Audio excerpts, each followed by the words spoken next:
So this episode starts off with King's Landing to this brilliant scene.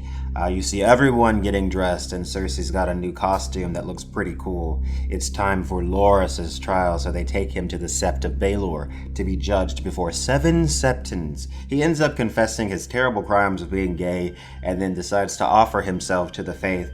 And we have a great but horrible moment when the 7-pointed star is being carved onto his head. Meanwhile, Tommen is ready to go to the trial, but is being blocked by the mountain. What's going on? So everyone in the trial is all like, where's the Queen Mother? And then Lancel comes up and says, she's still in the Red Keep. What the hell is going on? Meanwhile, we have Pycelle, who receives a message from one of the little birds to meet the king in the dungeon, but when he gets there, the king's not there. All that's waiting for him is a big bag of delicious murder. And it was great. It's actually quite similar to a scene that happens at the end of the 5th book in A Song of Ice and Fire, A Dance with Dragons. It also involves the little birds and Pycelle and murder. Meanwhile, Lancel is being led underneath the Sept by one of the little birds, but it turns out to be a trap, and he discovers what Cersei's plan really is. There's like a shit ton of wildfire beneath the Sept and candles waiting to light it. Oh no! Meanwhile, upstairs, Marjorie is totally freaking out because she knows that Cersei is a crazy bitch, and she's all like, we gotta get out of here now. And the High Sparrow is all like, no, it's cool, just relax. Underground, Lancel is almost made it to the candle. Can he do it? Nope. The flame touches the wildfire and the whole place lights up in glorious green flame. I must admit, it was satisfying to see the High Sparrow's face as he realized that he was doomed. Cersei got her way, like I expected she would. King's Landing is still coming down, though. This was just a little taste of what Cersei will do. That city will burn in time, I'm sure of it. Cersei also has captured Unella, which is also great because apparently Cersei intends to torture her for quite a while before she kills her. I'm interested to see what becomes of her. Are we talking about a Reek situation? Or perhaps even another mountain situation, I wonder. Cersei has gone full-on evil queen at this point, and I'm loving it.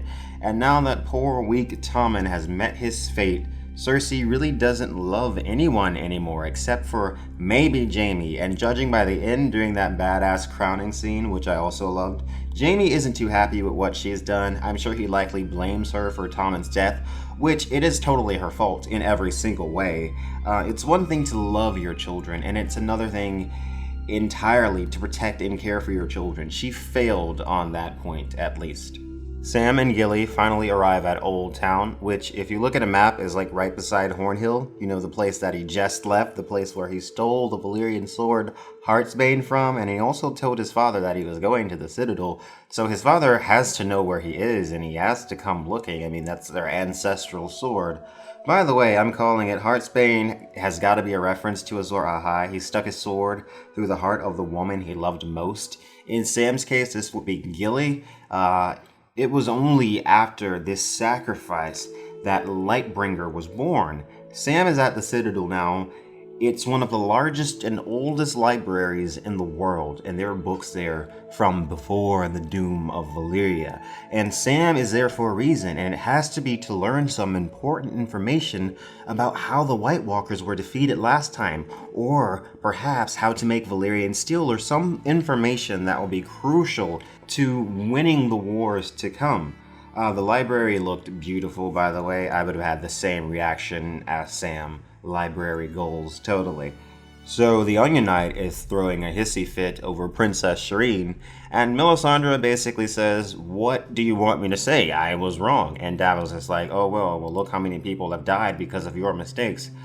I mean, it is what it is, Davos. Shireen is not the first little girl to die horribly, and she won't be the last. At least she died for a purpose. If it wasn't for that sacrifice, Melisandre and the rest of them would have probably died in the snow. She would have never revived Jon, and Winterfell would have never been taken. And Jon is being a little self-righteous here. I mean, come on. The Lord of Light is clearly real to some extent. This woman brought you back from the dead. And Davos, I get why you don't trust her, I get why you're upset, but come on, man. You've seen what she can do. She's absolutely right. The real war is coming. We've got to let our stupid little silly emotions go and get ready. You need Melisandre. I mean, you need her. I don't think that this is the last we'll see of Melisandre, though. Or maybe she'll pull a Gendry and never show up again. I mean, who knows? Anyway, I think that sending Melisandre away was a big mistake. It was not a good decision. I mean, she has power, you can use her. So Peter tries to kiss Sansa, and she's all like, ew, gross, and he is trying to turn Sansa against Jon. And judging by the end of the episode when Jon is declared King in the North, Sansa and Littlefinger share this weird little look, which makes me a little nervous, so I don't know where that's going. There's a little bit of conflict building between Jon and Sansa now, and I don't like where it's going. I don't like it at all. So back at the twins, we get Walder Frey. He's calling for his sons or a daughter or something, and the chick that is serving him pie is all like, they're already here, because they're in the pie. Dun dun dun! This is actually a reference to something that happens in the books that's kind of similar. After the big pie reveal, we find out that it's actually Arya wearing a face. She kills Walder, she kills Filch from Harry Potter by Filch, and then she smiles as he dies. I'm not even gonna try. It takes Sam like 5 or 6 episodes to go down the street, but Arya gets to the twins from Braavos in like 5 minutes. Did she teleport? I'm curious if the show doesn't bring back Nymeria, her wolf, then what is Arya gonna be doing from now on? Is she just gonna be going around being a faceless assassin, even though she's not one?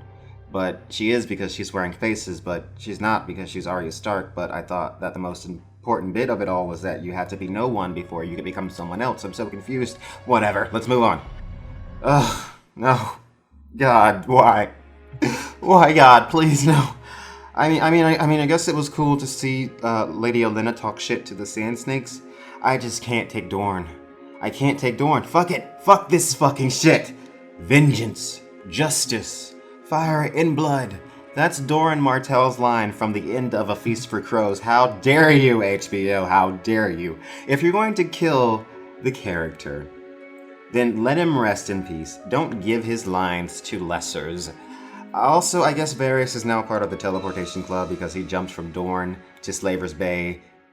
He jumped from Slaver's Bay to Dorne, back to Slaver's Bay in like a matter of episodes. I don't even know.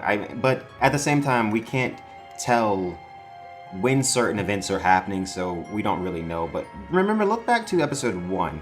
It takes Dany like 4 episodes or 5 episodes to get to Vase Dothrak. They're just walking the entire time, so they really emphasize that how long travel takes, but I get they have to cut corners now because we gotta speed stuff up. We gotta get him back on the boat for the final scene with Dany, so I'll give him a pass on that.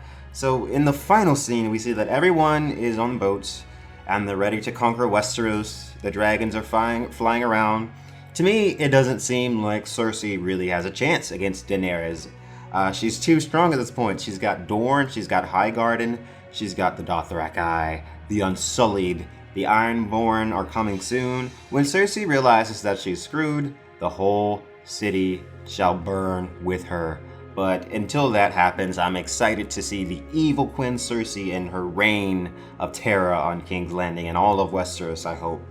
And I think that just about sums up the episode. Thanks for watching, guys, and subscribe for more ideas, advice, and wait, there's one more thing.